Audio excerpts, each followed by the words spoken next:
Good afternoon, and thank you for joining us for this 13 Plus FastCast. I'm Mary Coleman. And I'm Dan Mares. We begin with late breaking news. Former Secretary of State Henry Kissinger, the diplomat with thick frames and gravelly voice who dominated foreign policy as the United States extricated itself from Vietnam and broke down barriers with China, died today. His consulting firm said he was 100 years old. Yeah, with his gruff yet commanding presence and behind-the-scenes manipulation of power, Kissinger exerted uncommon influence on global affairs under Presidents Richard Nixon and Gerald Ford, earning both vilification and the Nobel Peace Prize. Kissinger's power grew during the turmoil of Watergate, when the politically attuned diplomat assumed a role akin to co-president to the weakened Nixon.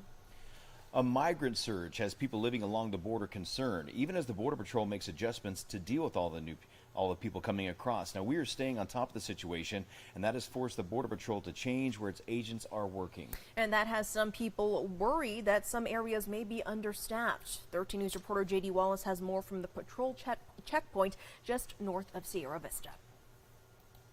Well, when I heard it, I thought it was a joke. How can you, all hands on deck, moving all the agents in from the border to process? I thought, that's gossip, but it's true. I don't know how much worse it can get. Fourth-generation rancher John Ladd has more than 10 miles of border along his land and says Border Patrol presence has dropped 80% in the past 6 months. That's consistent with Border Patrol's statement that the Tucson sector has taken the brunt of migrants seeking asylum for the last 4 to 6 months as it focuses resources on migrant apprehensions and processing. It is an invasion when you're talking a minimum of 7 million people.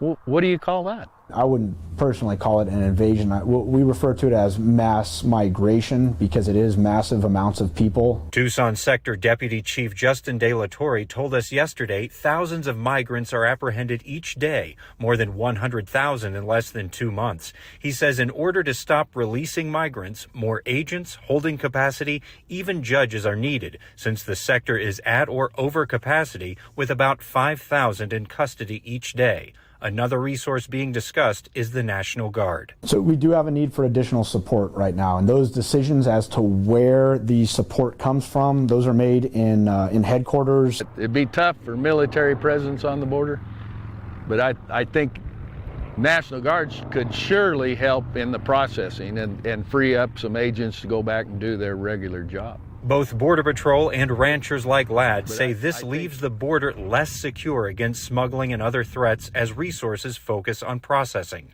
Ladd is concerned about national security, but won't say he lives in fear. We don't live that way. I don't think any ranchers do, but it darn sure isn't like it was 30 years ago. Let your kids roam around, the grandkids roam. We don't do that, but we don't live in fear. And I hate to say we're used to it. That shouldn't be that way.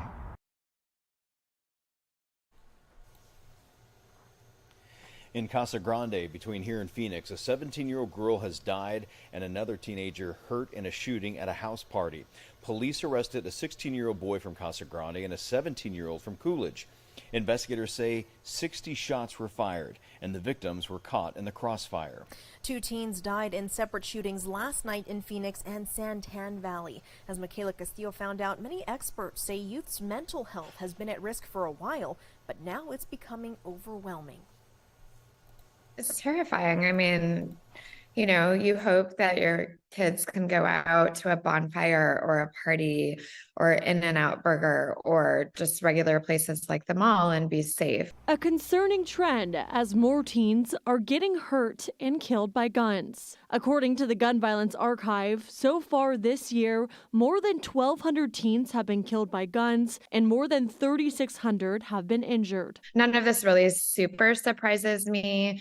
So unfortunate and so tragic, but we've sort of been seeing this gradual runway of aggression and sort of this brewing of this for at least 2.5 years. Experts like child psychologist Michael Klinkner says there's a number of reasons teens' mental health may be at stake. This time of year especially, between the pressure of school and the holidays. This is a tough time of year for teenagers, typically. So we see an increase of suicide attempts, we see an increase in anxiety and depression. So it makes plenty of sense that there's an increase in violence as well. Not only that, anxiety from social media and life during the pandemic are also contributing factors. There is so much pressure to be seen and to be liked and to make sure that you're participating in those things. Also, the amount of cyberbullying is really going up too. The best thing parents can do, look out for warning signs in their teens. Decreases in motivation, especially around schoolwork, basic chores. They're isolating from their friends more often. They're just in the room and sleeping more often. You'll see changes in eating habits, either more or less. You'll see changes in sleeping patterns, more or less, and overall demeanor changes. And another tip, don't be afraid to talk about these issues. Really sitting in the ditch with kids, listening to what they're saying, asking them, like, tell me about this. Did you hear? I heard, and I'm just wondering how you're feeling about this. Automaker Stellantis is recalling more than 32,000 hybrid Jeep Wrangler SUVs due to a potential fire risk. The automaker says a company review of customer data found 8 Jeep Wrangler SUVs caught fire while parked and turned off. Its internal investigation found 6 of the vehicles caught fire while they were charging, but Stellantis is not aware of any related injuries or accidents. This recall involves certain model year 2021 to 2024 Jeep Wrangler 4xe SUVs. Stellantis says customers can still drive their vehicles but should refrain from charging them. Also, to park them away from structures and other vehicles. Stellantis will contact owners who are impacted by this recall. Schools will be able to get free COVID-19 tests starting next month. The Department of Health and Human Services is set to teach districts how to request them soon. Officials say schools can keep the tests on site or send them home with kids if they wish. The news comes as hospitalizations from COVID have been on the rise and officials expect cases to spike soon.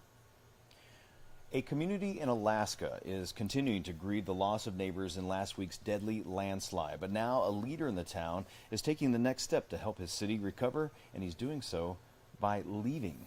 Now, the interim borough manager traveled to Washington, D.C. this week to ask for federal help for this community. Lex Leverland has more. We've lost 6 of our community members of a town of 2,096, or what was that?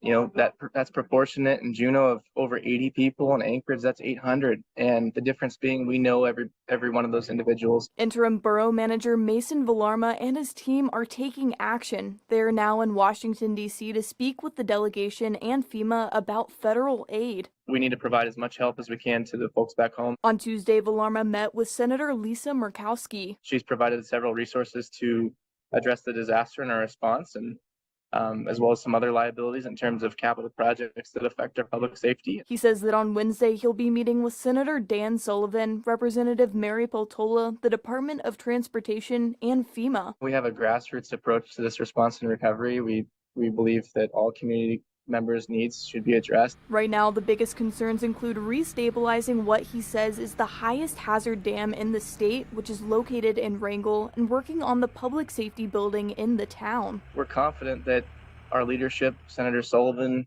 Senator Murkowski, the governor, and our local representation, Senator Stedman and Representative Ortez, will follow through on a commitment to our community to address their public safety concerns. Villarma believes the city and borough requires an investment into public safety, and it can't do it on its own. If not, I believe that Wrangell is at the stake of potential absolute regression, and I think that the leadership knows that. Villarma maintains the Wrangell community will come back stronger, even though it may not seem that way now. We have a vision for our community that if we address the public safety concerns that we have, we're going to be a catalyst in Southeast Alaska, and I really do. Well, probably not a surprise to most parents, but more kids are asking for video game related gifts than actual toys for the holidays this year. That's what a new study shows. Researchers say almost 60% of girls and 86% of boys between the ages of 10 to 17 want virtual world related gifts. Gaming platform Roblox reported more than 70 million average daily users in November. That's up 20% from last year. Fortnite and Minecraft boast similar user numbers as well. Virtual currencies such as Roblox Robux and Fortnite V-Bucks give users access to premium features, exclusive games, and the ability to create and sell items. Children and teens spend billions of hours each year in virtual worlds, and the ESA says more than 212 million Americans play video games on a regular basis. The study comes as projected toy sales for the holiday season are expected to be down this year. I just played Minecraft for the first time last month. Oh, well, Dan, you might be on this list of kids who want that for Christmas. Noted. The North American wolverine will receive long-anticipated federal protections. That's because it's now been listed as threatened under the Endangered Species Act. That's according to the U.S. Fish and Wildlife Service. Climate change, they say, is driving the agency's decision to protect the increasingly rare animal in the lower 48 states. Scientists warn that warming temperatures are rapidly diminishing the mountain snowpack that the species rely on for food, reproduction, and ultimately survival. The wolverine's habitat is vast, still relatively healthy in most of Alaska and Canada, so some good news there. But a rare trio of wolverines were sighted in California's Sierra Nevada mountains last summer, one in Yosemite National Park and two in the Inyo National Forest. Well, some music legends are set to dial it up to 11 for the Spinal Tap sequel. That's according to director Rod Reiner, speaking on Richard Harrington's podcast. He says Elton John, Paul McCartney, and Garth Brooks are set to appear along with the original cast. Reiner says shooting will start at the end of February. The original 1984 mockumentary follows a fictional band called Spinal Tap. Dan, have you ever seen it? I've only seen bits and pieces, and it's been years since I've seen those bits and pieces. So Brooke Wagner and I were talking about this a little while ago. I think it's time to rewatch Spinal Tap from start to finish. But, I mean, what a lineup. Elton John, Paul McCartney, Garth Brooks. Some huge musicians. Big names. I'll have to watch it. I've never seen it, but I do know what it's about, so I'm excited to give it a watch, and we'll see part 2. Brooke gives it 2 thumbs up. Okay, I like Brooke's taste, so we'll give it a watch. We're going to leave you tonight with a shot from Mount Bigelow. You can see the trees in the foreground, the city lights in the background, and we've got a really good chance of rain over the next few days, so be sure you tune in tonight for 13 News at 10. Aaron Christensen's going to let us know, and also great news for skiers and snowboarders. Chance of snow in Arizona's high country. We'll see you then.